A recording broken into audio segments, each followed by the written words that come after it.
Can I pay the rent late? That one accidental text sent to the most powerful woman in the city didn't just change Ethan Walker's life. It tore open a secret that had been buried inside Westbridge Corporation for years. And the people who buried it were not going to let one struggling father bring it all down without a fight. If this is your first time here, subscribe and follow this story all the way to the end and drop a comment telling me what city you're watching from. I want to see how far this story travels. The eviction notice had been sitting on Ethan Walker's kitchen table for 11 days. He hadn't thrown it away. He hadn't moved it to a drawer, or hidden it behind the fruit bowl, or turned it face down, so he wouldn't have to look at the words. He had left it exactly where it landed the morning. The building manager slid it under his door, dead center on the table. The bold red letters across the top reading notice, to vacate like a verdict that had already been handed down. Every morning, he sat across from it with his coffee. Every night, he came home to it after a double shift that left his hands raw and his back aching and his mind too tired to do anything except heat up whatever was in the refrigerator and make sure Lily had eaten something real before she fell asleep. And every time he looked at that notice, he told himself the same thing: tomorrow. I'll figure it out tomorrow. But tomorrow kept arriving, and the number in his bank account and kept sitting there at $57, and the due date on that notice had stopped being something in the future. It was now. Lily was 8 years old. She didn't know any of this. She didn't know that the apartment she had lived in since she was 3 years old, the one with the crack in the bedroom ceiling that she had decided looked like a dragon. The one where they had measured her height on the doorframe every birthday, and he hadn't been able to bring himself to paint over those pencil marks, even after she asked him to, was 11 days away from no longer being theirs. She didn't know that her father had been working 18-hour days for 3 months straight and still couldn't make the math work. She knew her dad came home tired. She knew he sometimes fell asleep on the couch before her bedtime show was over. She knew he was doing his best. She believed in him completely. And that was the thing that kept Ethan from falling apart entirely, and also the thing that made the weight of it almost unbearable. It was midnight when he finally sat down to do what he had been avoiding for 11 days. He was going to call Marcus Webb. Marcus managed the apartment complex. He was not a warm man. He was not the kind of landlord who bent rules or offered extensions, or looked at a tenant situation and decided that human decency was worth more than a late fee. But he was the only option Ethan had left, and Ethan had run the numbers every way he knew how, and 7 more days was the difference between keeping their home and losing it. He pulled out his phone. His hands were not steady. He didn't call. The thought of saying the words out loud, the admission, the asking, felt like something he couldn't get through on the phone at midnight when he was this exhausted and this close to the edge. So he opened his messages instead. He found a number. He typed carefully, thinking through every word, because this was not the kind of message you dashed off. This was the kind of message that had to be exactly right. I'm so sorry to reach out this late. This is Ethan Walker in Unit 4B. I know the rent is past due, and I want you to know I take that seriously. I've been working 2 jobs since January, and I had a paycheck delayed last week that I was counting on. I'm not asking you to forgive anything. I just need 7 more days. I will have the full amount plus the late fee. I give you my word. I'm sorry to ask. He read it 3 times. Changed I give you my word to I promise, and then changed it back. Deleted the last sentence and then put it back in. The apology felt necessary. The whole thing felt humiliating, but he sent it anyway, because Lily's height measurements were on that doorframe, and he was not going to let her wake up one morning and watch strangers box up her life. He pressed send. For 3 seconds, he felt something close to relief. The thing he had been dreading was done. It was out of his hands now. Then his phone showed him what he had done. The message had not gone to Marcus Webb. The name at the top of the thread was not Marcus. It was not a friend. It was not a neighbor. It was not anyone he had ever deliberately contacted. The name at the top of the screen read, Victoria Harrington Westbridge Corp. Ethan's body went completely still. He stared at the screen for what felt like a very long time, his brain cycling through denial before reality finished arriving. He had texted Victoria Harrington. He had sent a message about being unable to pay his rent, about needing 7 more days, about being sorry, to the chief executive officer of the company where he worked. the most powerful person in his professional life. The woman who ran a corporation with thousands of employees, whose name appeared on every company document, whose decisions moved through the building like weather, and who had never once, in the 4 years Ethan had worked for Westbridge, spoken a single word directly to him. He checked the number in a kind of desperate hope that he had misread it. He hadn't. Somewhere in the fatigue of midnight in his contacts, in the blur of scrolling, he had selected the wrong name. He could not reconstruct exactly how it had happened. It didn't matter how it had happened. He looked at his sent message, and something in his chest contracted so hard it was physical. His fingers moved before he finished thinking, "I am so incredibly sorry. This message was meant for my landlord. Please disregard it entirely. I apologize for the intrusion." He sent it. Then he sat in the silence of his kitchen and waited. He tried to think through what happened next. Best case, she didn't see it until morning, forwarded it to HR as some kind of misconduct report, and he was called in to explain himself. He would explain, he would be professional, he might be written up, he might be suspended. Worst case, and he kept circling back to this, was that he was fired. That he walked into work in the morning, and they handed him his things in a box and told him not to come back. Which meant no income, which meant no chance of paying the rent. Which meant Lily waking up in a week to find out that her father had not just lost their home, but had done it by accidentally texting his own boss at midnight to beg for money.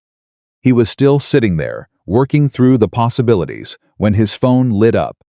He looked at the screen. One message from Victoria Harrington. Sent at 12:31 in the morning. "Don't worry about the rent. Come to my office at 8 a.m. tomorrow." Ethan read it twice.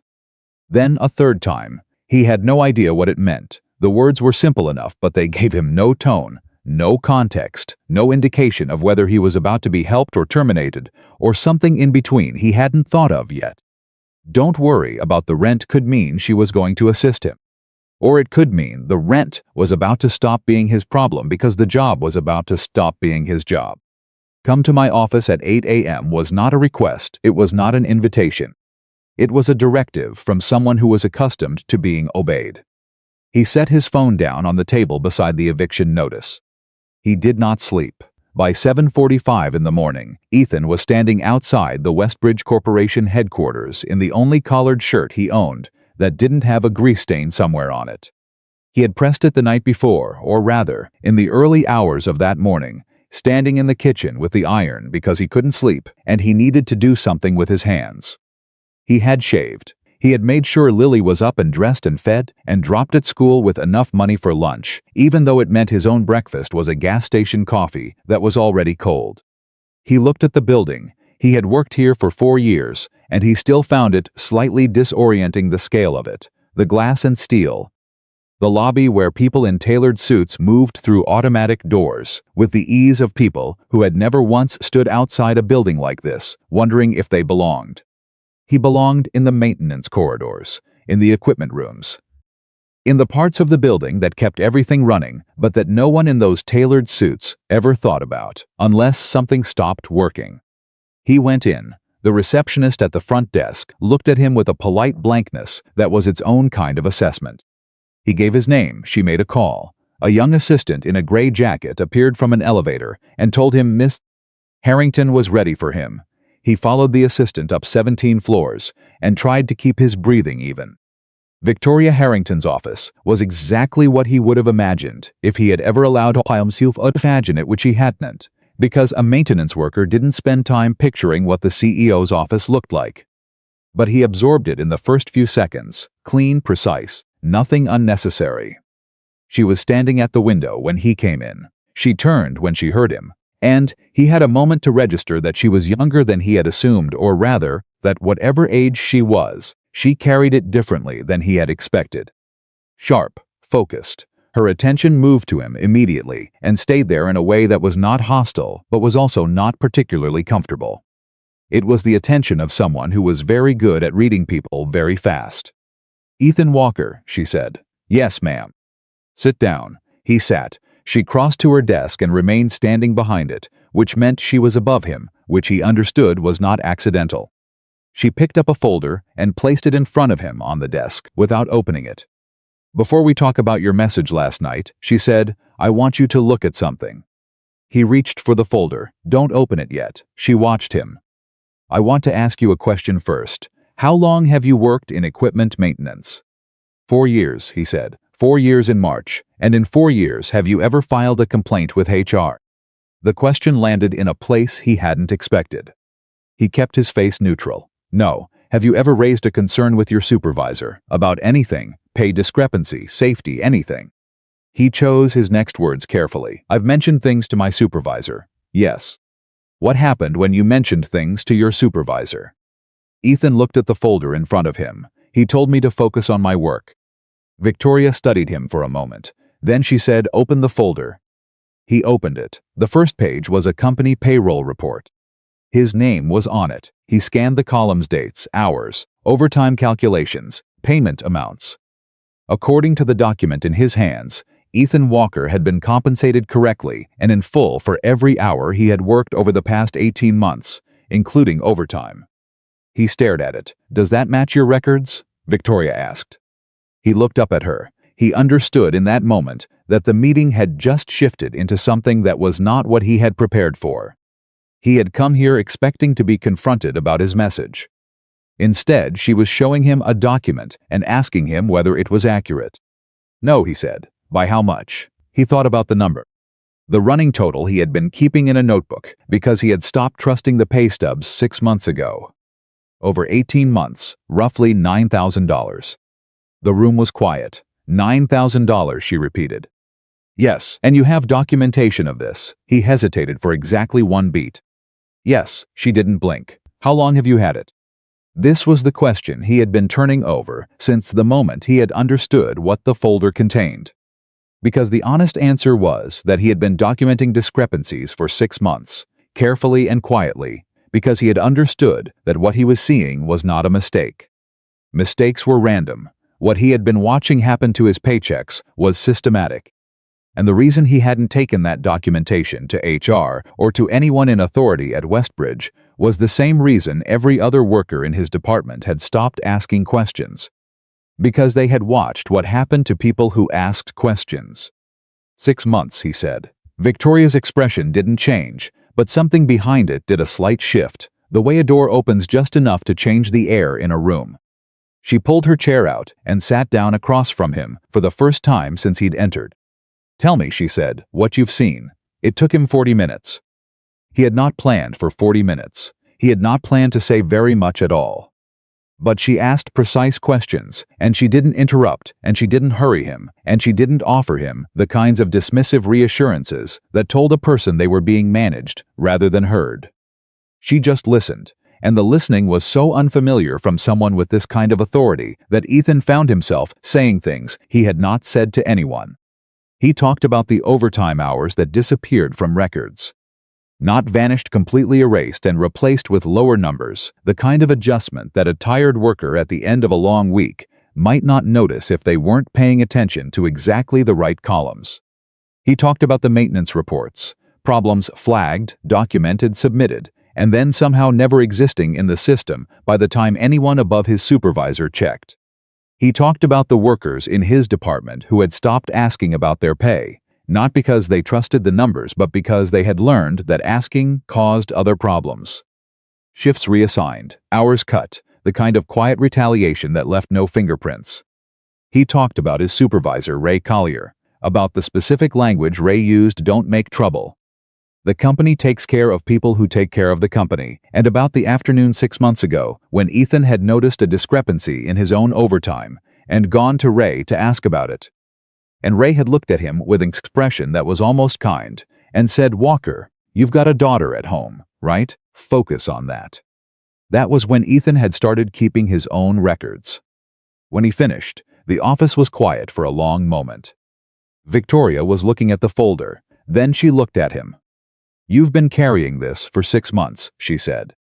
Alone, I didn't know who to bring it to. He met her eyes. And I needed the job. She absorbed that. He could see her working through it, not with shock, because she was too experienced for shock, but with something that looked like the kind of recognition that was personally uncomfortable. You came in today thinking I was going to fire you.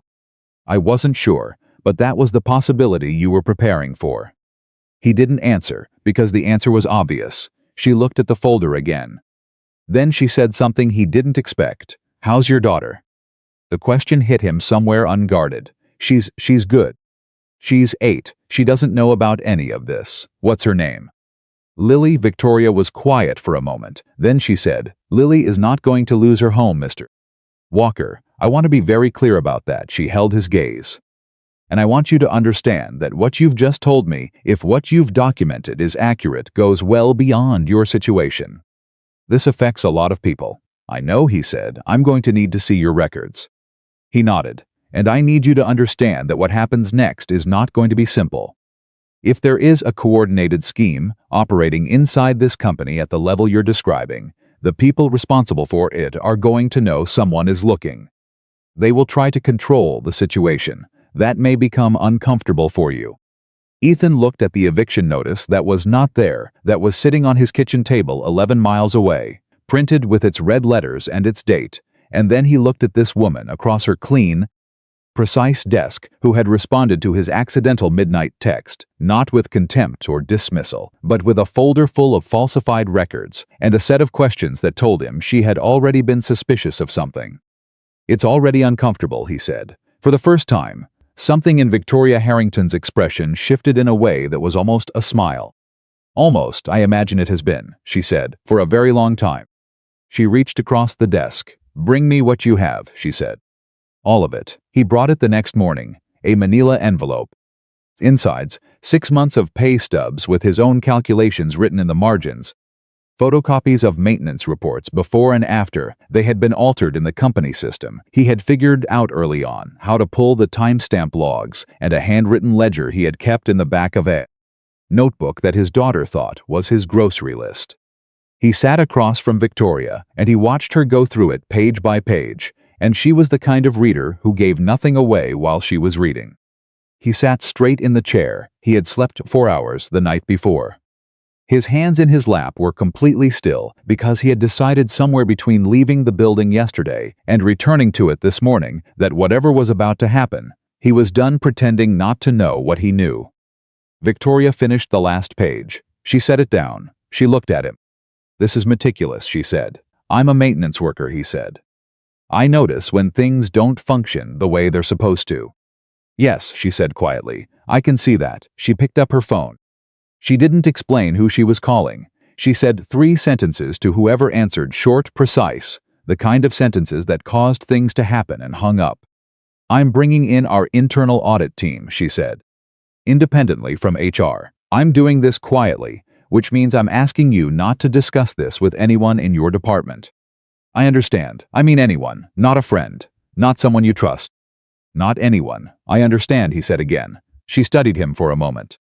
"Do you know why I'm trusting you with this?" "No," he said honestly. "Because you came to this office expecting to be fired," she said. "And you told me the truth anyway." She folded her hands on the desk. "That's not nothing, Mr. Walker. The audit lasted 3 weeks.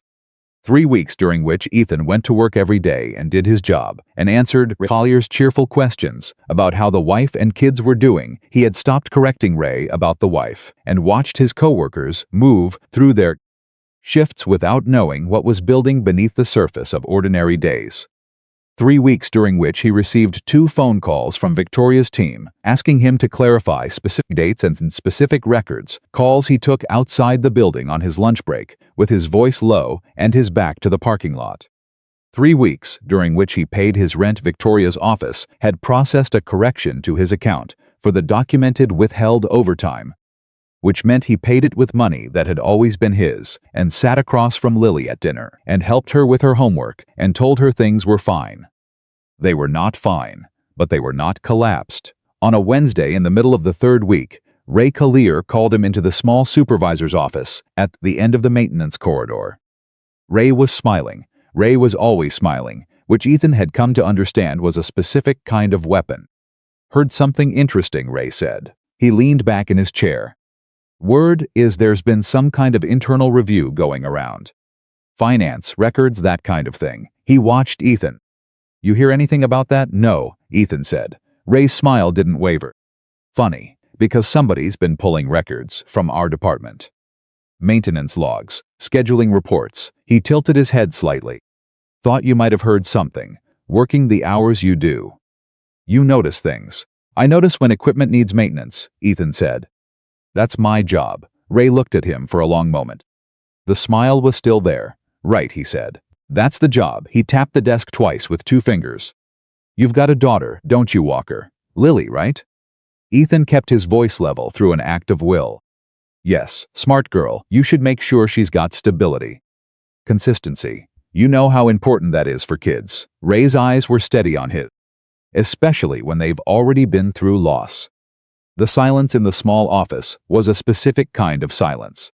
Ethan looked at his supervisor, at the man who had been reducing his paychecks by $600 a month for the better part of 2 years, and smiling at him the whole time, and he thought about Lily's height measurements on the doorframe, and the eviction notice with the red letters, and Victoria Harrington's voice saying, "Bring me what you have, all of it."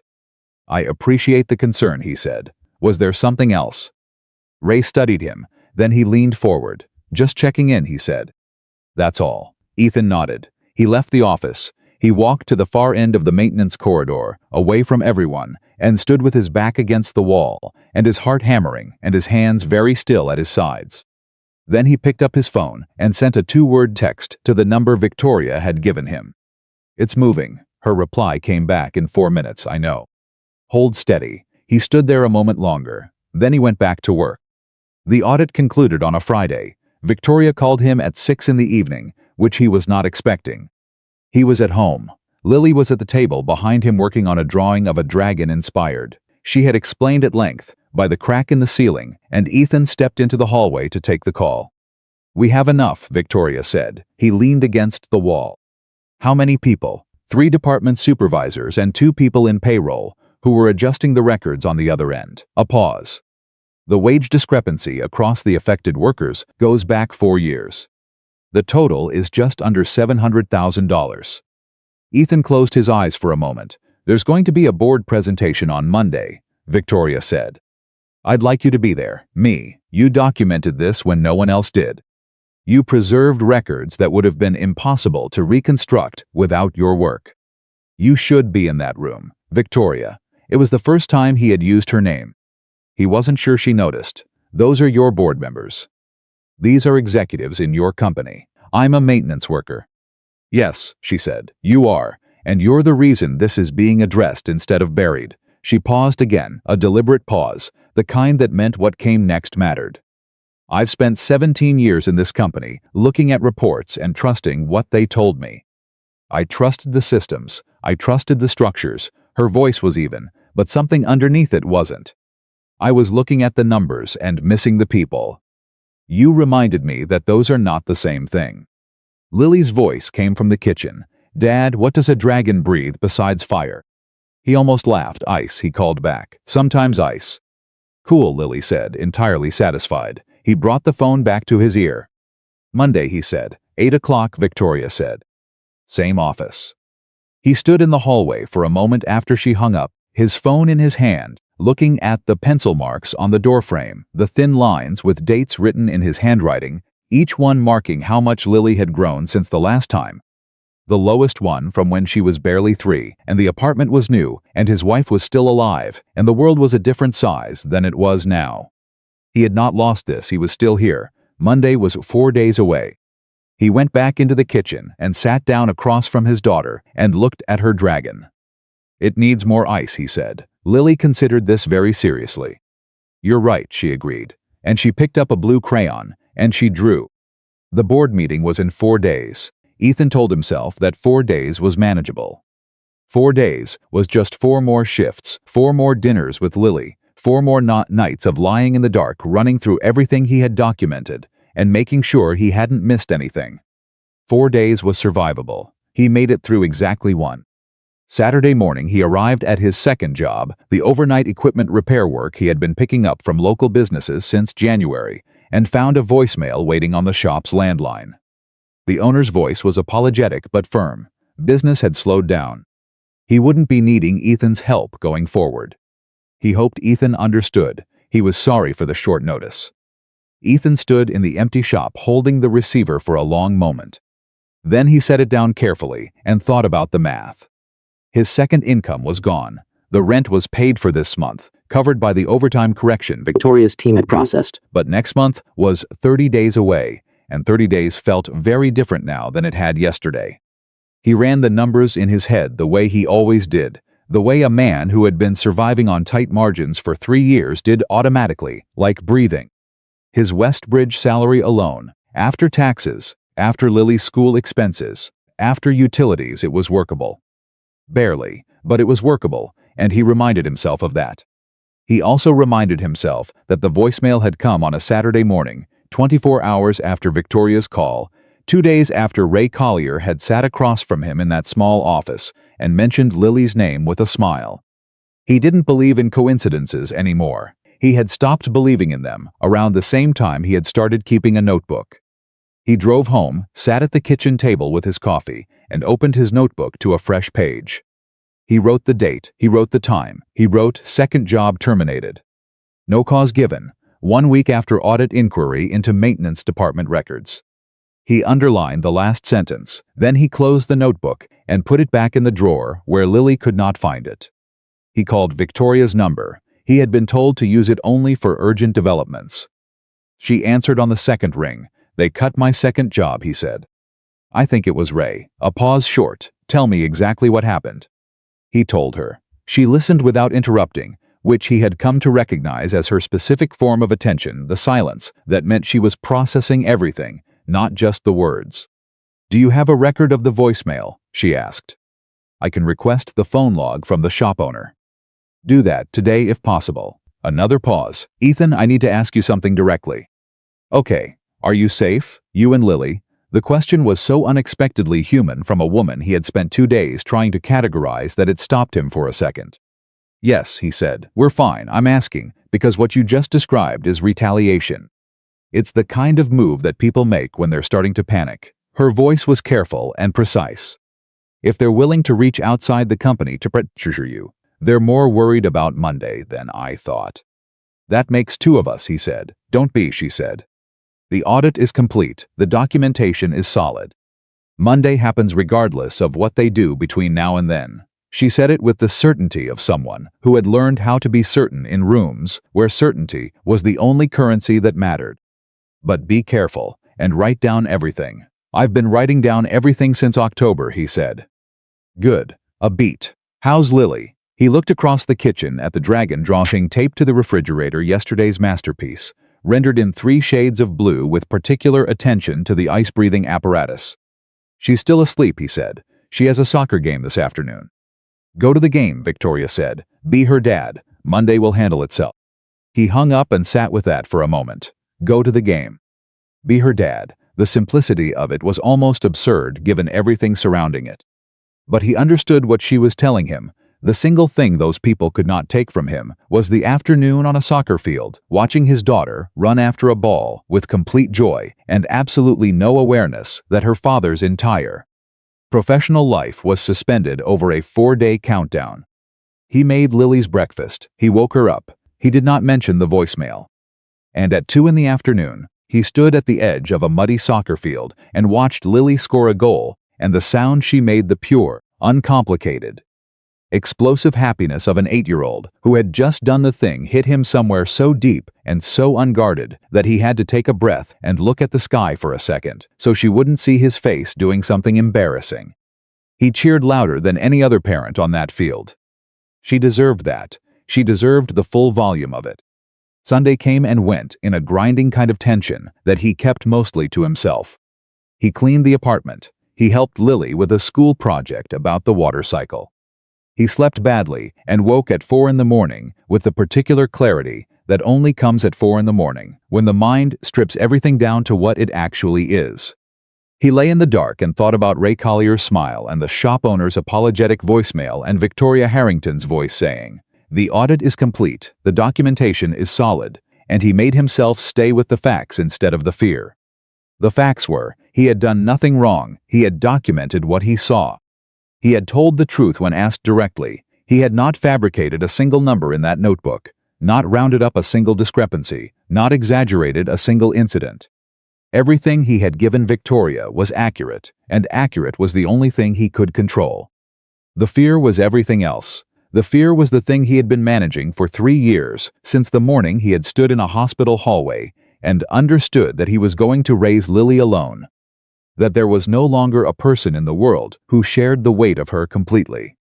The fear was the knowledge that one job, one salary, one person's ability to stay functional under pressure was the entire structure between his daughter and instability. He was not going to let the fear drive. He had not let it drive for 3 years, and he was not starting now. At 6 in the morning, he got up and made coffee and reviewed his documentation one final time.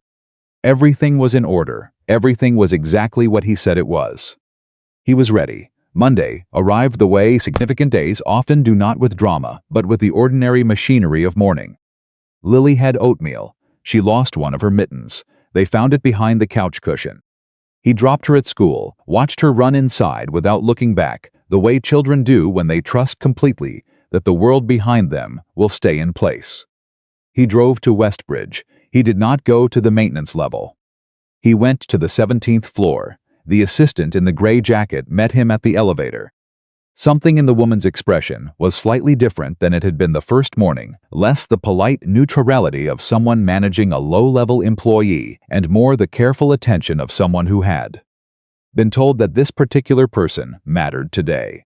She led him to a conference room he had not been in before. Victoria was already there. She was standing at the far end of the long table, speaking quietly to a man in a dark suit, who had the particular bearing of someone who spent a great deal of time in legal proceedings. She looked up when Ethan came in, and whatever she had been saying, she stopped. "Ethan," she crossed to him, "thank you for being here." Of course. She introduced him to the man in the dark suit, the company's outside legal counsel, and to 2 members of the internal audit team he had spoken to on the phone, but never met in person. There was a woman named Sandra Park, from the audit team, mid-40s, who shook his hand and said, "Your records were extraordinary. I've been doing this for 16 years. The timestamp analysis alone," she stopped herself. It was extraordinary work. He didn't know what to say to that. "I just kept notes," he said. "People never keep notes," she said. "That's the problem. You keeping notes is what makes this case airtight." The board members began arriving at 8 o'clock. Ethan had positioned himself in a chair along the wall, not at the table, which felt correct. He was a witness and a source, not a board member, and he watched them come in one by one.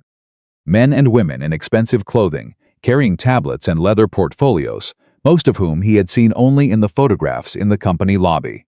People who moved through the building like they owned it. Which, Ethan supposed, they largely did. The last person to arrive was a man named Gerald Marsh, Executive Vice President Operations. The title meant he was Ray Collier's boss's boss, the person at the top of the operational chain that ran directly through every department where the fraud had taken place. Ethan had found Marsh's name twice in his documentation, once in an email thread that had been forwarded through the wrong channel and ended up in a maintenance archive, and once in a payroll authorization record that should not have had his signature on it. Marsh was tall, broad, and practiced in the specific confidence of a man who had never been in a room where he lacked authority. He came in without hurrying, nodded at 2 board members by name, and took a seat near the head of the table. His eyes moved around the room in an assessment. They landed on Ethan for exactly 2 seconds, the kind of look that measured and dismissed in the same motion, and then moved on. He didn't know, or he was very good at appearing not to know. Ethan thought it was probably both. Victoria called the meeting to order. She did not ease into it. That was the thing about her that he had come to understand over 4 days of watching her operate. She did not ease into anything. She went directly to the center of what needed to be said, and she said it clearly, and she let it be what it was. The audit team has completed a full review of payroll records and maintenance documentation across 5 departments over a 48-month period, she said. The findings are significant. I'm going to ask Sandra to walk us through the data. Sandra Park opened a file on the screen at the end of the room. Ethan watched the board members' faces as the numbers appeared. Some of them showed nothing. 2 of them, a woman named Carver and a man whose name Ethan hadn't caught, leaned forward almost simultaneously, which told him they hadn't known. Gerald Marsh didn't move. Sandra walked through it with the calm efficiency of who had spent weeks building toward exactly this moment. The wage discrepancy, the pattern of adjustment consistent, systematic, never large enough in any single paycheck to trigger an automatic flag. The maintenance report alterations, problems documented at the field level, then modified at the supervisory level before reaching the corporate record system. The distribution of the recovered funds, the number of workers affected, 41 people, across 5 departments. When she said 41, Ethan heard someone at the table draw a breath. The total wage theft across the affected period, Sandra said, is $687,000. The room was very quiet. Victoria said, the 3 supervisors directly responsible for the payroll alterations have been placed on immediate administrative leave, pending the outcome of a formal investigation. She paused. The audit has also identified authorization level involvement. Gerald Marsh moved for the first time. It was small, a shift in posture, a slight adjustment of one hand on the table, but Ethan had spent 4 years noticing things that other people didn't notice, and he saw it. What does that mean? Authorization level, one of the board members asked. It means the scheme required someone with override access to the payroll verification system, Sandra said. Someone above supervisor rank. Another silence, harder this time. Marsh said, in a voice that was very controlled, I'd like to understand the evidentiary basis for that claim before we go any further. Victoria looked at him. You'll have full access to the documentation, Gerald. That's standard. I'd like to understand it now, he said. Before any characterization is made in this room. The control in his voice was impressive. It was the control of a man who had been in difficult rooms before and understood that the way you responded to an accusation in the first 30 seconds shaped everything that came after. Victoria said, there is a payroll authorization log from 14 months ago carrying your credentials. Sandra? Sandra brought it up on the screen. Marsh looked at it. His face was a careful, practiced blank. Credentials can be used by multiple people, he said. A log entry doesn't establish personal authorization. No, Victoria agreed, which is why the audit team also pulled the access log from the building security system for the same timestamp. She nodded at Sandra. The authorization was made from a terminal on the 18th floor at 11:47 p. On a Thursday, the building security log shows your keycard accessing the 18th floor at 11:39 p.m. The same night, you were the only executive in the building at that hour. The silence that followed was a different kind of silence than the ones before it. Marsh said nothing. The board member named Carver said, very quietly, Gerald. Marsh turned his head toward the wall. It was a small movement, almost nothing, but it was the first movement he had made that he hadn't controlled, and everyone in the room knew what it meant. Ethan sat against the wall and kept his breathing even and his hands still in his lap and watched Gerald Marsh understand in real time that the room had closed around him. What happened next was orderly in the way that institutional consequences tend to be orderly, which is to say, it was contained and procedural and terrible. Marsh was asked to step out of the room. The outside counsel made calls. The remaining board members asked questions that Sandra and the audit team answered with the same precise calm they had brought to everything else. One of the board members, the one whose name Ethan hadn't caught, a man in his 60s named Whitfield, asked to see the original field-level maintenance reports alongside the altered versions. Sandra pulled them up, side by side. Whitfield looked at them for a long time. Then he looked at Ethan, the first board member, to look at him directly, to acknowledge that he was in the room. These field reports, he said. Someone filed these originally. Yes, Victoria said. Several people, over the course of 4 years. And they were altered at the supervisory level. Consistently. The pattern is documented in the audit findings. Whitfield looked back at Ethan. Were you one of the people who filed these reports? Some of them, Ethan said. And when the issues you reported weren't addressed. I assumed my reports weren't reaching anyone who could act on them, Ethan said. I didn't know they were being changed. I thought they were being ignored. Whitfield nodded slowly. There's a difference, he said, more to himself than to the room, between being ignored and being erased. He set the tablet down. Those aren't the same thing. No, Ethan said. They're not. A little after 10 o'clock, after 2 hours that had moved with the compressed intensity of something that had been building for much longer, Victoria called a brief recess. People stood and stretched and spoke in low voices. Sandra gathered her materials. The outside counsel stepped into the hallway with his phone. Victoria crossed to Ethan. "You've been very quiet," she said. "I didn't think it was my place to talk much in there." "You said exactly what you needed to say when Whitfield asked you." She looked at him steadily. "How are you doing?" He thought about it honestly. "I don't know yet," he said. "Ask me in an hour." Something shifted in her expression, not quite a smile, but the shape of one. "Fair enough," she said. The recess lasted 12 minutes. When the board members reconvened, the atmosphere in the room had changed in the way that atmospheres change after a door has been closed that cannot be reopened. Decisions were being made. Not all of them would be announced today, but the direction of them was clear, and everyone in the room understood it. The board voted to authorize a full external audit. They voted to suspend Gerald Marsh pending investigation. They voted to immediately begin the process of returning all withheld wages to the 41 affected workers, with interest. When the third vote was announced, Ethan felt something in his chest release, something he had been holding so tight for so long that he hadn't been fully aware of it as a physical thing until it wasn't there anymore. 41 people, $687,000. 4 years of falsified records. He had kept notes in a grocery notebook because he couldn't afford to trust the people above him, and it had been enough. It had been more than enough. The meeting ended just before 11. He was in the hallway, waiting for the elevator, when he heard his name. He turned. Gerald Marsh was standing 20 feet away. He had been brought back into the building to collect certain materials under supervision, which meant he had a company representative at his elbow, but he had managed to position himself near the elevator bank. And his eyes were on Ethan with an expression that was not quite anger and not quite calculation and was somehow both.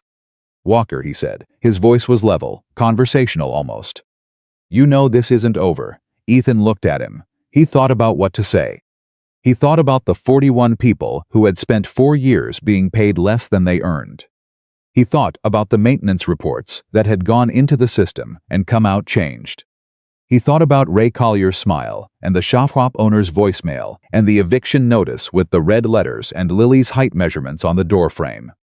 "For you," Ethan said. "That's probably true." He pressed the elevator button.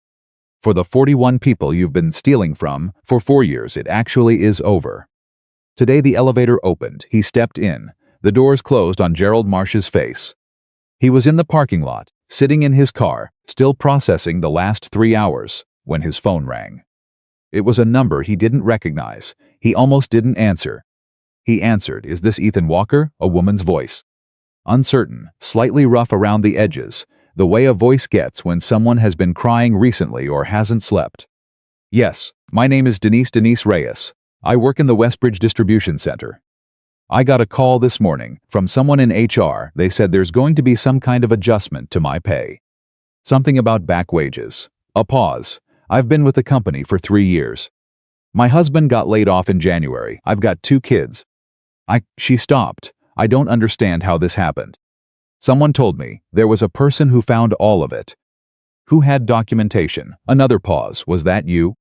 Ethan leaned his head back against the headrest. The sky through the windshield was gray and completely ordinary. "Yes," he said. A long silence on the line. "Then how much is it, the back wages?" "Do you know? I don't have the individual figures," he said. "The audit team will be contacting each affected worker with the specific amounts. But everything that was withheld is being returned."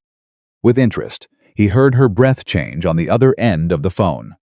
The kind of change that happens when a person has been braced against something for so long that when it finally moves, the body doesn't know immediately what to do with the relief. "My husband's been killing himself picking up extra work," she said very quietly. We thought we were bad at managing money. We thought it was our fault." Ethan closed his eyes for a moment. "It wasn't," he said. "It was never your fault." She didn't say anything for a while. Then she said, "Thank you. I know that probably doesn't mean much from a stranger, but thank you." "It means a lot," he said. Because it did. He sat in the parking lot for another 10 minutes after the call ended. Just sitting, Not processing, not planning, not running numbers. Just sitting with the weight of the day and letting it be the size it was. Then he drove to Lily's school. He was early for pickup. He stood at the fence with the other parents who were early, the ones who'd arranged their days to be there when the doors opened, and he watched the building and thought about nothing in particular. The doors opened at 3:15. Lily came out in a cluster of third graders, her backpack bouncing, looking around for him with the focused intensity she always brought to finding him in a crowd, as if each time there was some small chance he might not be there. And the relief of spotting him needed to be immediate and complete. She saw him. Her face did the thing. She ran. He crouched down and caught her, and she slammed into him with the full momentum of a child who has not yet learned to brace for impact, and he held her and pressed his face into her hair, and she said, "You're early," with the particular accusation of someone whose expectations have been exceeded without warning. "I had a good day," he said. She leaned back and looked at his face with the frankness of an 8-year-old assessing whether an adult is telling the truth. "You look tired," she said. "I am tired," he said. It was a long good day. She seemed to accept this. "Can we have pancakes for dinner?" "Yes," he said, without hesitation. "Absolutely we can." She grabbed his hand, and they walked to the car together. And she talked the whole way about what had happened at recess, and a disagreement about the rules of a game, and the fact that her teacher had a new stapler, and somehow found this deeply remarkable. And Ethan listened to every word of it. He listened to every single word, because Gerald Marsh was going to face what was coming to him. Because 41 people were going to receive what they had earned. Because the records were preserved and the truth had been told, and the structure that had been built on silence for 4 years had come apart today in a conference room on the 17th floor. And because his daughter was describing a stapler with the genuine enthusiasm of someone who finds the world astonishing, and he was here, and they were going home, and there would be pancakes. That was enough. That was, in this moment, everything. The pancakes happened. Lily ate 3 of them and declared the evening a success, and Ethan washed the dishes while she finished her homework at the kitchen table. And by 8:30, she was asleep with the lights off and her dragon drawing still taped to the wall beside her bed, where she had moved it, because she wanted it to be the last thing she saw at night. Ethan sat in the kitchen with the lights low and his phone face up on the table and waited for whatever came next. He didn't have to wait long. At 9:47, his phone lit up with a message from a number he recognized: Marcus Webb, his building manager. Not a call, a text, short and strange in its clear formality for a man who usually communicated in brief, blunt fragments. Mr. Walker received notice from building ownership today that your unit is under lease review. Please contact the main office at your earliest convenience. This is a time-sensitive matter. Ethan read it twice. Lease review. He had paid his rent. He had paid it in full, on time, with the corrected overtime funds that were documented and legitimate. There was no financial basis for a lease review. He had been in that apartment for 4 years, without a single complaint, without a single issue, beyond the one late payment he had never even needed to make, because Victoria's team had moved first. He typed back, "Can you tell me what the review is regarding?" Marcus replied in under a minute. Building ownership requested it. Above my level. I'm sorry, Ethan, I really am. Ethan set the phone down on the table. He looked at the ceiling. He thought about Gerald Marsh, who had been in that parking lot 12 hours ago, telling him this wasn't over. He thought about Ray Collier, who was on administrative leave but still had a phone and still had relationships that extended to beyond the walls of Westbridge Corporation. He thought about how a man with 40 years of operational authority and a network built on mutual protection doesn't lose a board meeting and go quietly home to reconsider his choices. He picked the phone back up and opened his notebook app and typed the time, the date, the text from Marcus, and the phrase building ownership requested it. Then he texted Victoria. He expected to wait until morning. She responded in 8 minutes. I saw this coming. Don't respond to the building management yet. We're already looking into the ownership structure of your building. Call me at 7 a.m. He stared at the message. We're already looking into the ownership structure of your building. Which meant she had anticipated retaliation beyond the workplace. Which meant somewhere in the past 12 hours, while Ethan had been making pancakes and washing dishes and watching his daughter fall asleep, Victoria Harrington had been running a different kind of investigation entirely. He put the phone down again. This time he left it face down. He sat with the fact that the people he had helped expose were not finished. That they had reached. That the place where his daughter slept, where her height marks were on the doorframe and her dragon was on the wall, was something they were willing to use. And he sat with something else too, something that surprised him with its steadiness. He was not afraid. Not in the way he had been afraid 11 days ago when he sat across from the eviction notice at midnight. That fear had been the fear of a man who felt alone in something too large for one person. This was different. This was the fear of a man who knew exactly what he was dealing with and had someone standing beside him who knew it too. Different didn't mean easy, but different was survivable. He went to bed at 11. He slept 4 hours, which was 2 more than the night before the board meeting. He considered it a win. Victoria's voice at 7 in the morning was the voice of someone who had already been working for 2 hours. The building is owned by a holding company called Meridian Property Group, she said. Meridian has 4 principals. One of them is Gerald Marsh's brother-in-law. Ethan stood very still in the kitchen while Lily ate cereal in the next room. That's not a coincidence. No, it's not. She paused.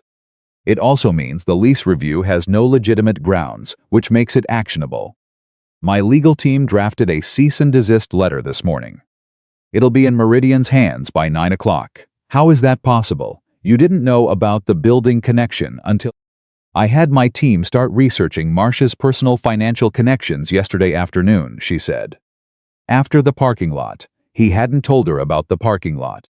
He had mentioned in a text that Marsh had spoken to him, but he hadn't given her the details. How did you know about what he said? A brief pause. The building security cameras cover the elevator bank. Our legal team reviewed the footage this morning. Ethan processed that. The footage would show Marsh positioning himself, waiting, the deliberate placement of those 20 feet. He threatened me on camera, he said. He issued what any reasonable person would interpret as a threat, yes. On company property, which adds a dimension to this that Gerald Marsh should have thought about before he opened his mouth in that hallway. Her voice was flat and precise. He's not thinking clearly. People in his position rarely do, once the structure they've built starts coming down. They reach for whatever leverage they think they have, and they don't stop to consider what reaching looks like from the outside. The lease review, Ethan said. If Meridian ignores the cease and desist by... They won't, she said. But if they do, we'll pursue it through the courts, and the connection to Marsh will become part of the public record. That is the last thing any of them want right now. She said it with a calm certainty that was not arrogance meant. It was the sound of someone who had spent 2 decades learning exactly where the boundaries of power actually sat. Your home is not at risk, Ethan. I need you to hear that clearly. I hear it, he said. How's Lily? Eating cereal. Fighting with a math worksheet. Good. A pause that felt like something had shifted slightly in the register of the conversation. When she's at school today, I'd like you to come in. There's something I want to discuss with you that's separate from the legal situation. He noticed the distinction. Separate from the legal situation. What kind of something? The kind that requires a conversation, she said. Not a text. He dropped Lily at school, listened to a full recounting of her opinion on math worksheets as a category of human suffering, promised her that long division would eventually make sense to someone, and Grev drove to Westbridge. The 17th floor felt different than it had yesterday. The meeting was over. The votes had been cast. The building had absorbed its own earthquake, and was now in the particular hush that follows significant events, not silence exactly, but the careful quiet of people processing what has changed and what it means for them. Victoria was at her desk. She stood when he came in, which was new, and gestured to the chairs arranged at a small table away from the main desk, the configuration of a conversation rather than a meeting. He sat. She sat across from him. I want to start with something I should have said yesterday, she said. In the room, in front of the board, I said your documentation was essential, and your records were the foundation of the audit's findings. That's accurate, but I didn't say the other thing. He waited. What you did took courage, she said. Real courage. Not the dramatic kind that looks good in a story. The grinding, daily, 3 in the morning kind. The kind where you know something is wrong, and you don't have any power, and you document it anyway, because you can't let yourself stop. She looked at him directly. I've run this company for 11 years. I've been in 1,000 meetings. I've hired executives with Ivy League credentials and 30 years of experience who didn't have what you showed in that room yesterday. I want you to know I understand that. Ethan looked at the table for a moment. He had not expected this. He had expected to talk about the lease, about next steps, about the ongoing legal situation. He had not expected her to sit across from him at a small table and say what she had just said, and he was not entirely sure what to do with it. I was just keeping notes, he said. Stop saying that, she said, but not unkindly. You know it was more than that. He looked up. Yeah, he said quietly. I know. There's a position, she said. It doesn't exist yet. I'm creating it. Director of Workforce Operations and Employee Advocacy. The role is responsible for building a direct report system for frontline employees, independent of supervisory chains. Ensuring that what happened in your department, the silencing, the retaliation, the record manipulation cannot happen again at scale. She watched him. I want you to build it. The room was completely quiet. I'm a maintenance worker, he said. You were a maintenance worker who identified a $700 million fraud scheme that my entire executive team missed for 4 years, she said. You understand how this company actually functions from the ground up. You know what workers are afraid to say and why they're afraid to say it. You know how the systems get manipulated because you watched it happen and documented it in real time. She leaned forward slightly. I don't need someone who knows how to run a department. I need someone who knows what it feels like to be on the other end of one. Those are not the same thing, and the second one is much harder to find. He was quiet for a long moment. He was thinking about Denise Reyes on the phone yesterday. We thought it was our fault. We thought we were bad at managing money. He was thinking about the 41 people. He was thinking about Ray Collier's voice saying, "Don't make trouble," like it was advice instead of a threat. What does it pay? He asked. She told him. He looked at the table again. The number was real. The number was the kind of number that meant Lily's school expenses without the calculation, that meant a car repair without the panic, that meant the margin between surviving and living was no longer razor-thin and unforgiving. I'd need time to learn the role properly, he said. I'll give you a mentor, someone who knows the structural side. You bring what you already know, the human side. She paused. Ethan, the people in your department trusted you enough to stay quiet when Ray told them to, because they saw what happened to people who spoke up. They also kept working alongside you for years because they sensed something about your character.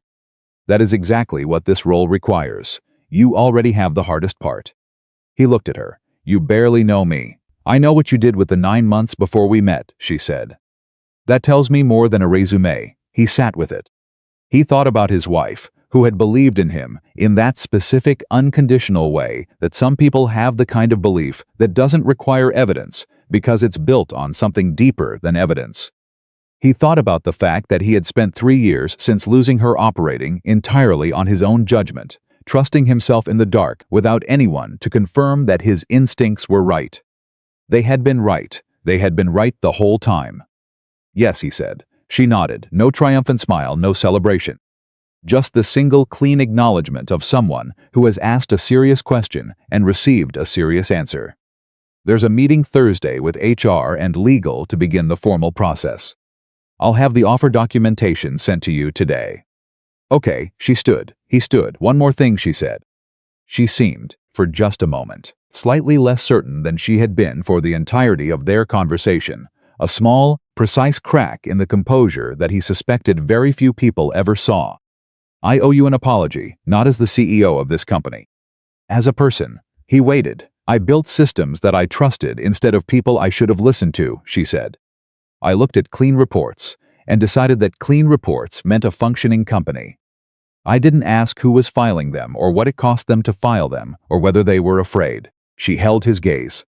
You sent me a text by accident. You were afraid I was going to fire you. And the reason you were afraid was because this company, my company, had created an environment where a person doing exactly the right thing had every reason to expect punishment for it. She paused. That is on me. I want you to know I understand that. He thought about the right thing to say. There were several options: reassurance, magnanimity, the kind of gracious response that lets everyone off the hook. He didn't go for any of them, because she hadn't asked to be let off the hook. She had asked to be honest. It cost people real money, he said. And it cost them something harder than money. It cost them the belief that speaking up was worth anything. That takes longer to fix than wages. Yes, she said. I know, that's why I said yes, he said, not because of the salary. Because that's the thing that actually needs fixing. She looked at him for a moment with an expression that was not quite any of the things he had seen on her face before. Then she said Thursday, 9 o'clock. He nodded. He left. He was in the parking garage when his phone rang. The number was Ray Collier's personal cell. He almost let it go to voicemail. He answered. Walker. Ray's voice had shed the cheerful warmth completely. What was underneath it was harder and flatter and honest in the way that things become honest when there's nothing left to protect. I heard you took a new job. Word moves fast, Ethan said. This building talks, a pause. Director of something. Employee advocacy. Ray made a sound that was not quite a laugh. You think that changes anything? You think the people in that department are going to trust you now? Your management. The second you walked into that office, you became the thing they're scared of. Ethan unlocked his car and got in. He sat there with the engine off.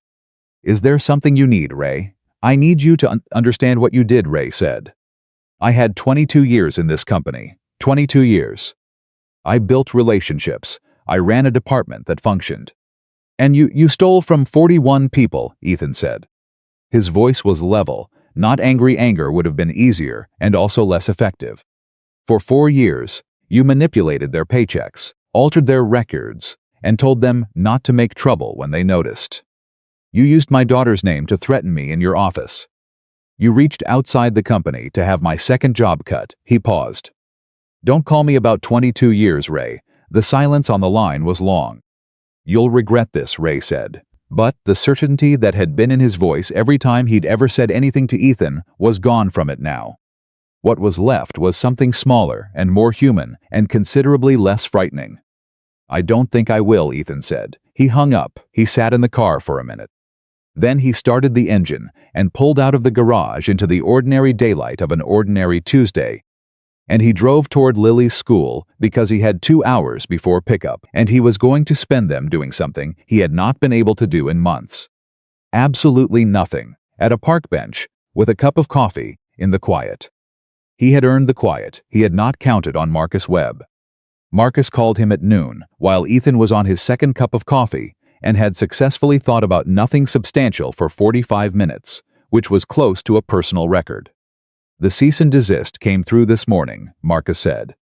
He sounded like a man who had not slept and was not sure how to feel about the thing he was about to say. Meridian called me. They're dropping the lease review. I know, Ethan said. They're not happy about it. I imagine not. A pause. Ethan, I've managed this building for 11 years. I've never had anything like this happen. I want you to know I didn't know about Marsh's connection to the ownership. I didn't know any of it. I believe you, Ethan said. And he did. I should have asked more questions when they called about the review, Marcus said. A tenant with your record 4 years, no issues, nothing, and they wanted a review with no cause given. I should have pushed back. A pause. I'm sorry I didn't. The apology from Marcus was different from Victoria's, smaller in scale, simpler in its mechanics, but it carried the specific weight of a man who had not been brave when he could have been and knew it. Ethan understood that kind of weight intimately. It's handled, he said. We're okay. If anything else comes up from that side, Marcus said, you call me first. Before you call anyone else, whatever it is, I will, Ethan said. Thank you, Marcus. He hung up and looked at the sky for a while. It struck him, not for the first time, but with a new clarity, how many people existed in the spaces between the powerful and the powerless people, like Marcus, like the shop owner who had cut his second job. People who operated within systems they didn't build and often didn't fully understand, who made choices in small moments that seemed minor but weren't. Marcus could have pushed back on an unsubstantiated lease review and chosen not to. He had lived with that for 2 days and called to say so. That mattered. Small accountability mattered. It was, in fact, the place where most of the real work of the world actually happened, not in boardrooms, not in legal filings, but in the small choices that people made when no one powerful was watching. That was the thing Ethan had been trying to explain to himself for months, in the notebook, in the margins of the pay stubs. The fraud had not required evil people in the conventional sense. It had required ordinary people making choices in small moments to look away, to stay quiet, to follow the system that made them comfortable over and over again. Until the accumulated weight of those small choices became $687,000 and 41 people who believed the problem was their own fault. He was still thinking about this when a second call came in. A number he didn't know. He answered, out of the habit he'd developed over the past several days of answering unknown numbers, because sometimes they were Denise Reyes, and sometimes they were Marcus Webb, and occasionally they were something he needed to hear. This one was different. Mr. Walker, a woman's voice. Young, tight with the specific tension of someone who has spent time working up the nerve to make a call. My name is Angela Soto. I work in the distribution center. I saw your name on a notice that went out this morning. About the audit, about the back wages. Yes, he said. I need to ask you something. I know you don't know me. I know this is a strange call. She stopped, started again. I filed a formal complaint with HR 8 months ago. About the pay discrepancies, and about something else, a safety issue in my section. A piece of equipment that had been flagged 3 times and never repaired. She paused. 2 weeks after I filed the complaint, my hours were cut. They said it was a scheduling issue, and the safety report, I checked the system, and my report wasn't there anymore. Like I'd never filed it, Ethan had gone completely still on the park bench. Was anyone hurt, he said, because of the equipment? A silence, my colleague, Danny Reese, 6 weeks ago. His hand was caught in the conveyor. He lost 2 fingers. Her voice cracked. Held. He's been on workers' comp since then. His family, he's got 3 kids. Ethan closed his eyes. The equipment report I filed 8 months ago, Angela said. If it had gone through, if someone had fixed it, she couldn't finish. I know, he said. Is this something the audit covered? She asked. Is it too late to? It's not too late, he said. He said it clearly, with the conviction of someone who had just spent 2 days watching accountability move slowly but move. Angela, I need you to write down everything you just told me. Every date, every detail you can remember. The original complaint, the hour cuts, the missing report, the injury. Everything, he paused. Can you do that? Yes. Send it to me. Tonight, if possible, he gave her his email. I'm going to make sure it gets to the right people. The audit's ongoing, and the people looking at these records will want to know about Danny Reese. You promise? She asked. The question was not a challenge. It was the question of someone who had learned, through experience, that promises from people with authority were not reliable things. He understood why she was asking. He understood it from the inside. Yes, he said, I promise. He said it the way he had said it to Marcus Webb, in the text that had accidentally gone to Victoria Harrington, with the weight of a man who knew that the only currency he actually had was the accuracy of his word. She sent the documentation 4 hours later, 17 pages. 8 months of careful records that looked, in their margins and their timestamps and their precision, remarkably like his own notebook. Angela Soto had been doing the same thing he had done. Alone, in the dark, with no reason to believe anyone was listening. He forwarded it to Victoria with a single line, there are more. And there's an injury that should have been preventable. Reese, this needs to be part of the audit. Her response came 20 minutes later, already on it. Thank you. He sat with those 3 words for a moment. Already on it. Not I'll look into it, not let me see what I can do. Already moving, already on it. He was beginning to understand that this was simply how she operated, not with the slow, self-protective deliberation of someone managing their exposure, but with the direct, committed velocity of a person who had decided what needed to happen and removed the distance between the decision and the action. He was also beginning to understand that this was rare. He had spent 4 years working for a corporation that had taught him, through experience, that the gap between what leadership said and what leadership did was where ordinary people got lost. Victoria was different, and the difference was not a performance. He had watched her too closely over too many high-stakes moments for it to be a performance. She was simply, genuinely trying to fix the thing that was broken. That did not make everything easy, Easy was not the word for any of this.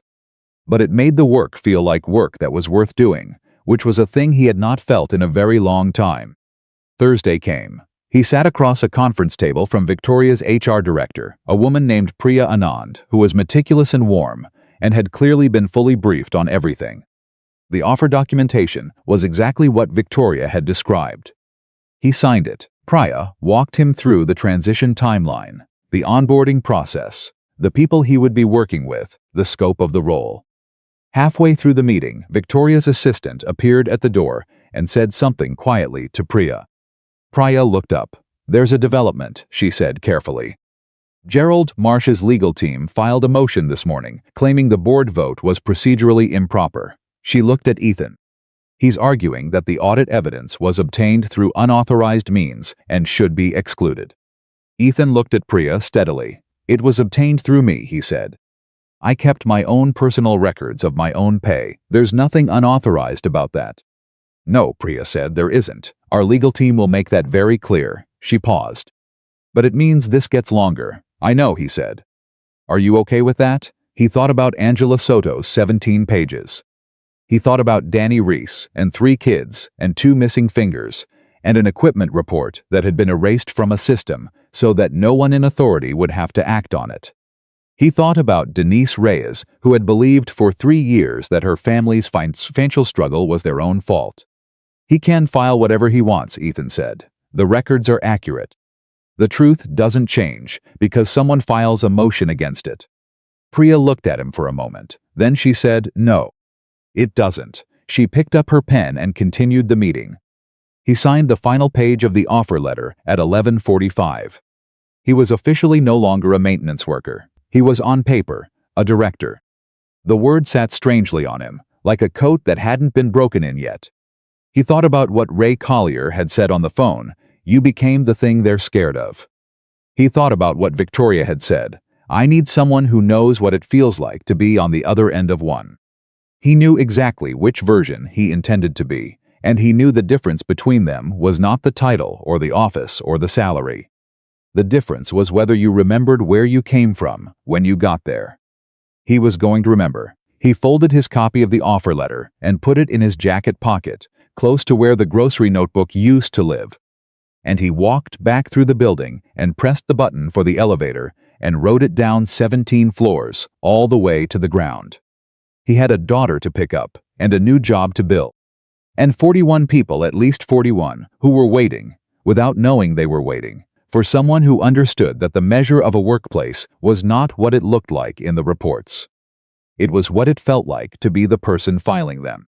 The offer letter stayed in his jacket pocket for 3 days. He didn't frame it, he didn't photograph it, he didn't show it to anyone except Lily, who looked at the official Westbridge letterhead and the formal language and said, "What does advocacy mean?" And when he explained it, that it meant speaking up for people who needed someone in their corner, she nodded with the serious, considered approval of someone who found this entirely logical. "That's just what you do," she said, like it was obvious. Like it had always been obvious. He folded the letter back up and put it in the drawer with the grocery notebook, and he went to work. His first day in the new role, he did not move into an office. Victoria had one available, a real one, with a door and a window and the specific quiet of a space designed for someone whose decisions matter. He looked at it, thanked Priya Anand for the tour, and asked if he could set up at a desk in the open area near the HR support team instead. Priya looked at him the way people look at someone who has just said something they didn't expect. "You don't want the office?" "Not yet," he said. "I need people to be able to walk up to me. If I'm behind a door, nobody walks up." She considered this. That makes a lot of sense. I know how people decide whether to trust someone with authority," he said. "The first thing they check is whether you've already put distance between yourself and them. An office with a closed door is distance." He sat up at the open desk. He brought his own coffee. He introduced himself to the people around him, not as the new director or Ortkins, but as Ethan, from maintenance, who was now working on the employee reporting system. He said it plainly, without apology and without performance, and he watched the way people's dropped slightly when he did that small physical release that happens when something you expected to be formal turns out to be human. By the end of the first week, 4 people had stopped by his desk with things they had never taken to HR. By the end of the second, it was 11. He listened to every single one of them with the same focused, unhurried attention that Victoria had given him on the morning he had sat in her office and told her the truth. He took notes, he followed up, he did not promise outcomes he couldn't deliver, and he did not minimize what people told him, and he did not let anyone leave the conversation feeling like they had made a mistake by speaking. He understood, in a way that no HR policy manual could have taught him, that the system he was building was not primarily about process. It was about permission. It was about creating the specific condition under which a person who had been told repeatedly that speaking up would cost them something could believe, for the first time, that it might not. That was slower work than filing a report. It was slower than an audit, slower than a legal motion, slower than a board vote. It was the kind of work that happened in 5-minute conversations at an open desk, and it did not produce dramatic results in the first month or the second. But it was the only work that actually changed anything. Gerald Marsh's legal motion failed. The ruling came down on a Wednesday. Delivered in the particular, bloodless language of legal documents, the motion was denied. The audit evidence was found admissible. The evidentiary record would stand. Ethan read it on his phone during his lunch break and felt something that was not quite satisfaction. Satisfaction implied that the ending had arrived. This was not an ending. This was one door closing in a very long corridor. Victoria sent him the ruling, with a single line attached. First hurdle cleared. There will be more. There were. Marsh's legal team filed 2 additional motions over the following 6 weeks. Both were denied. Each denial arrived with slightly less drama than the one before, the way a storm diminishes not all at once but through gradual attrition. Ethan tracked them in his notebook, not the grocery one, which had been retired to the drawer as an artifact, but a new one, black-covered, specifically for the work. Every call, every meeting, every development, every name. He had not stopped keeping notes. He did not intend to stop. The external audit that the board had authorized concluded in the 7th week. Its findings expanded what the internal audit had established. The scheme had been more coordinated than initially documented. There were communication records, emails, deleted but recoverable, showing that Marsh and the 3 supervisors had discussed the payroll manipulation explicitly. Not in vague terms, in specific operational terms. Numbers, methods, the deliberate targeting of workers least likely to have the resources to investigate or fight back. Workers with dependents, workers in financial stress. Workers like Ethan. When Sandra Park from the internal audit team forwarded him the relevant section of the external report, he read it 3 times. The deliberate targeting was the thing that made his hands tight on the phone. Not the money. The money was significant, and the money was wrong, and the money mattered enormously to 41 people who had needed it. But the targeting, the calculated identification of people who were already struggling, the decision to steal from people who were least equipped to notice or respond, that was the thing that sat in him like a stone. He had been selected because he was vulnerable, because he had a child and a single income, and a history of loss and no margin for error.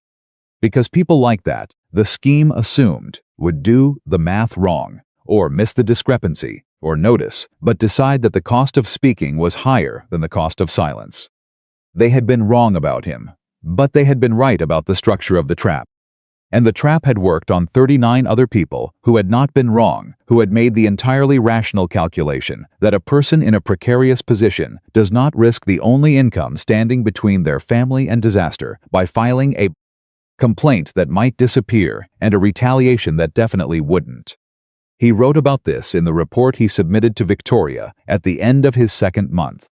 Not in the language of a legal brief, he left that to Priya and the outside counsel. In plain language, the kind of language that a maintenance worker used when he was explaining to an 8-year-old what advocacy meant. The people most likely to be targeted by this kind of scheme are the people least able to report it. The solution is not to ask vulnerable people to take larger risks. The solution is to reduce the risk until reporting becomes possible. The risk comes from isolation, from the belief that speaking goes nowhere and costs something. This system works when it breaks the isolation, when a person knows that their report will reach someone with authority who has already decided to listen. when they know their name will be protected until they choose otherwise. When the first thing they hear is not "let's see what we can do," but "I'm writing this down." Victoria read it and sent him a response that was 3 sentences long. "This should be the foundation document for the program. I want it distributed to every department head. Can you present it at next month's leadership meeting?" He stared at that for a while. Then he typed back yes. The leadership meeting was on a Thursday morning. 43 people in the main conference room: department heads, regional directors, members of the executive team. The new configuration of the executive team, which was to say, the configuration without Gerald Marsh, who was by then in the early stages of a criminal proceeding that his lawyers were attempting to extend into the far future, and without Ray Collier, who had been terminated and was facing civil liability for the retaliation campaign. Ethan stood at the front of the room. He had stood in front of a board of directors 2 months ago and barely said 20 words. This was different. This was his room, his material, his presentation. He had prepared it for 2 weeks, going over it with Priya and with Victoria, and, on one specific evening, with Lily, who had listened to his practice run with the gravity of a very serious 8-year-old, and then said, "You should say the part about the notebook earlier." That's the good part. She was right. He moved the notebook part earlier. He talked for 40 minutes. He talked about the structure of the program, the direct reporting channels, the independent review process, the protection protocols. He talked about what made people stay silent and what specifically needed to change for them not to. He talked about Denise Reyes, who had believed for 3 years that her family's financial problems were her own fault. He didn't use her name without her permission, which she had given him in a phone call the week before. "She told me she'd spent 18 months working extra shifts to make up for income she didn't know was being stolen," he said. Her husband thought they were bad at budgeting. They had fights about it. Real fights, the kind that leave marks. He looked around the room. That's what this scheme cost. Not just wages. It cost Denise Reyes 3 years of believing something false about her family and herself. That's harder to repay than money. The room was very quiet. He talked about Danny Reese, who was currently in occupational therapy and whose workers' comp claim had been settled, but whose 3 kids still had a father who couldn't work with his hands the way he used to. Because an equipment report filed by Angela Soto 8 months before the injury had been erased from the system by someone with supervisory access who had decided that the cost of repair was inconvenient. The report existed, he said. It was accurate. It was filed correctly. It was then deleted by someone who had the authority to delete it and no accountability for doing so. He paused. One of the things this program does is create immutable records. A report that enters this system cannot be altered by anyone below the independent review level. Period. No supervisor, no department head, no one in this room. He looked around the room at that. Let it land. If that makes some of you uncomfortable, I'd like you to sit with that discomfort for a moment and ask yourself why. It was the most direct thing he had ever said in front of people with this much authority. He felt it in his chest as he said it, the old reflex of self-protection, the instinct that said soften it, qualify it, don't make trouble. He had spent 4 years listening to that instinct. He was done with it. Nobody walked out. Nobody argued. 2 of the department heads, a woman named Teresa Nguyen, who ran the logistics division, and a man named Carl Huang from finance, were taking notes. Real notes, the kind you take when something is landing. After he finished, there was a pause. Then Whitfield, the board member who had asked him about the field reports at the board meeting, who was sitting in on the leadership session, said, from the back of the room, "How long to full implementation?" 6 months to have the infrastructure in place, Ethan said. 18 months to have a culture that trusts it. You can build the system in 6 months. The trust takes longer because trust is not a system. It's a practice. Whitfield nodded slowly. What does that practice look like? It looks like this, Ethan said. It looks like this meeting. It looks like someone who used to work on equipment in the basement, standing in front of 43 department heads and saying the things that nobody said before because nobody who knew them was in a position to say them. He paused. The practice is making sure that the people closest to the problems have a legitimate path to the people with the power to fix them. That's it. That's the whole thing. Everything else is paperwork. The meeting ended with a vote to authorize full program implementation. Unanimous. He was in the hallway afterward, loading materials back into his bag, when Victoria appeared beside him. She waited until the last of the department heads had cleared the corridor. "Lily's part," she said. "The notebook part. You moved it earlier." He looked at her. "How did you know it was moved?" "Because I read the first draft you sent me," she said. The notebook was at the end. Today it was in the middle, a pause that held something lighter than her usual precision. "It was better in the middle. I had good editorial feedback," he said. She almost smiled. The almost smile that he had cataloged now across 2 months of knowing her, the expression that lived at the edge of the composure, the one that appeared when something had genuinely reached her and she had not yet decided whether to let it show completely. "You were good in there," she said. "I meant what I said about the practice." "I know." She was quiet for a moment. "The board approved a compensation structure for the program yesterday." "I should have told you sooner. There's a budget for a team you'll be hiring. 3 people initially, with the possibility of expansion after the first review cycle." He stopped loading the bag. "You're giving me a team." "You've been doing this alone for 2 months," she said. "That's not sustainable, and you know it." "I know it," he said. He stopped. What he had been about to say was, "I didn't expect it to move this fast." But that was not quite right. What he hadn't expected, what kept catching him slightly off guard, in a way he was not sure he would ever fully adjust to, was being trusted. Not conditionally, not provisionally, not with the careful management of someone who wasn't sure how much rope to give him. Trusted plainly, given resources and authority, and the room to do the work the way he knew it needed to be done. It was unfamiliar. It had been unfamiliar his entire career, and the familiarity of being trusted was something he was still learning how to carry without second-guessing it. "Thank you," he said. "Don't thank me yet," she said. "Hiring is the hard part. You need people who understand what this program is actually trying to do. Not people who are good at process." "I know exactly what I'm looking for," he said. "What?" "People who kept notes when nobody asked them to," he said. She looked at him for a moment. Then she said, "Start with Angela Soto." He had already thought of Angela Soto. He had been waiting to see if Victoria would get there on her own. She had gotten there in approximately 2 months, which he was learning was her pace faster than most people, but only once she was certain.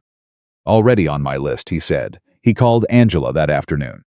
She picked up on the first ring, which told him she had been waiting, not for his call specifically, but in the way that people who have spent a long time waiting for something to change exist in a state of perpetual readiness for the moment that change arrives. "The program is funded and authorized," he said. "I'm building a team. I'd like you to be one of 3 initial hires." Silence. "Angela, I'm here." Her voice was careful, managing something. I need to make sure I understand. You're offering me a job." "Yes, because of the 17 pages. Because of the 17 pages, and because of the 8 months of 17 pages when you were filing reports and watching them disappear and filing them again anyway." He paused. "You did what I did, alone, with no guarantee it was going anywhere. That's the quality I need in this work. I can teach process." "I cannot teach that." A longer silence this time. He heard her breathing change. "Danny Reese," she said. "Does he know that the report I filed?" "He knows," Ethan said. "I spoke to him last week. He wanted me to tell you." He stopped. He thought about what Danny had actually said in the phone call that had lasted 20 minutes and ended with both of them very quiet. He had said, "Tell her it wasn't her fault. Tell her the person who deleted the report that's on them. She did the right thing. He said you did the right thing. And that he's grateful." Angela made a sound that was very small and did not need a name. "Okay," she said after a moment. "Yes, I'm in. Good. There's paperwork. Can you come in Thursday? I'll be there." He hung up and sat at his desk for a minute. He thought about Danny Reese in occupational therapy. He thought about the equipment report that should have prevented it. He thought about the fact that the report had existed, that Angela had filed it correctly and on time and with the specific information that would have enabled someone to act, and that someone had erased it. That was the thing that kept him driving. Not the fraud. Fraud was gone, dismantled, its architect-facing consequences that would unfold over the next year in legal proceedings he was not required to attend. The fraud was over. What was not over was the underlying condition that had made the fraud possible, the accumulated weight of small erasures. Reports deleted, voices ignored, people convinced that the problem was themselves. That was the thing he was here to fix. One conversation, one record, one immutable report at a time. The twist came from a direction he hadn't expected. He had been in the role for 11 weeks when Priya called him into her office with a look on her face that was careful in a way he had learned to pay attention to. Priya was almost always composed. The careful look meant something was moving that she wasn't sure how to characterize yet. "I got a call this morning," she said, from an attorney representing a group of former Westbridge employees. People who left the company between 2 and 5 years ago. Ethan sat down. "How many people?" The attorney is repressive 14 individuals initially. But she indicated the number may be larger. Priya set a document on the desk between them. These are people who left under what they're characterizing as forced resignation. Pressure, retaliation, situation structured to make staying untenable. She paused. They left before the fraud was documented. Their wage discrepancies were never captured in the audit because they were no longer employees at the time of the review. Ethan looked at the document. 14 names. 14 people who had left the company who had been pushed out. The attorney was arguing because they had gotten close enough to the truth to become a problem. The audit only covered current employees, he said. Yes, but the scheme was running for 4 years. Before any of the 41 current workers were affected, there would have been people who noticed and were dealt with differently. He looked up at Priya. Not payroll adjustment, termination, or the kind of environment that amounts to termination. That's the claim, Priya said. He thought about Ray Collier. About the specific language, don't make trouble. The company takes care of people who take care of the company.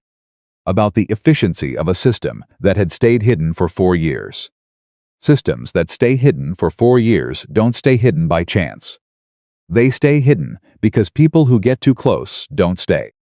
"I need to call Victoria," he said. "She already knows." "She wants to see you at 3. He nodded. He stood up. He picked up the document and he looked at the 14 names and he thought about what they represented. 14 people who had not been able to keep their jobs long enough for anyone to discover what had happened to them. 14 people who had left and been forgotten and replaced, their records closed, their stories disconnected from the story that had eventually broken open because of a text message sent to the wrong person in the middle of the night. He thought about how close he had come to being the 15th name on that list. If he had gone to Ray directly with his discrepancy instead of quietly keeping notes. If he had filed a formal complaint through the HR system that Ray's network could monitor. If he had done any of the things that a reasonable person who trusted the available structures would have done, he would have been managed out. Politely, procedurally, with a severance offer and a non-disclosure clause, and the specific pressure that makes a person with a daughter and a single income sign on the dotted line because the alternative is worse. He would have been erased, and the 41 people behind him would still be there, still losing money, still believing it was their fault. He walked to Victoria's office at 3 o'clock. She was at the window when he came in. She turned. 14 names, he said. At minimum, she said. The attorney believes there are more who haven't come forward yet. People who signed NDAs, people who've moved on, people who don't know they're entitled to anything because they don't know what was actually happening. "We need to reach them," Ethan said. "The legal team is working on the parameters. It's complicated by the NDAs. The NDAs are voidable if they were used to conceal illegal activity," he said. The attorney knows that. That's probably why she's filing. Victoria looked at him. "When did you become a lawyer?" "I spent 2 weeks reading employment law in my lunch breaks," he said. "I had a reason to." The corner of her mouth moved. "Of course you did, Victoria." He said it directly. The way he had learned, she responded to directness. "The audit found 41 people. The real number is bigger. We need to commit to finding everyone, not just the people who are easy to find, not just the current employees. Everyone this touched." He paused. "If we stop at 41 because the rest are legally complicated, then we've fixed the surface and left the foundation broken." She was quiet for a moment. Then she said, "I know. I agree." She crossed to her desk and sat down. "I made some decisions about the structure of this company 4 years ago that I believed were sound. Trust the reporting structure. I trusted the people I had appointed to run it." She looked at her desk, at nothing specific on it. I spent 4 years looking at clean reports and believing the company I was reading about was the company that actually existed. She looked up. It wasn't, and the people who paid for that gap were not the people who created it. No, he said, they weren't. I'm going to extend the remediation to former employees, she said. All of them who can be identified and who are willing to come forward. Including those under NDA, she paused. It'll cost the company significantly. The board is going to have opinions about that. The board approved an independent advocacy program 2 months ago, Ethan said. They understood what direction this was going. Understanding a direction and paying for it are different things, she said, with the precision of someone who had navigated board dynamics for 11 years. What do you need from me? She looked at him steadily. I need you to document the case for extending remediation to former employees. What they experienced, what it cost them, what the company's moral obligation is separate from the legal one. Something I can put in front of the board that goes beyond the liability argument. She paused. Because the liability argument will get us halfway. The human argument is what gets us the rest of the way. He thought about the 14 names. He thought about what each of them had left behind when they left this company, not just the wages, but the years, the contributions, the trust they had extended that had been used against them. I'll have it to you by Monday, he said. He went back to his desk. He opened the black notebook. He began to write. On a Friday evening, 6 weeks after the 14 names became 23, and then 31 as more former employees came forward. Ethan was finishing up at his desk when his phone buzzed with a text from a number that was now saved in his contacts under a name he had not anticipated saving there.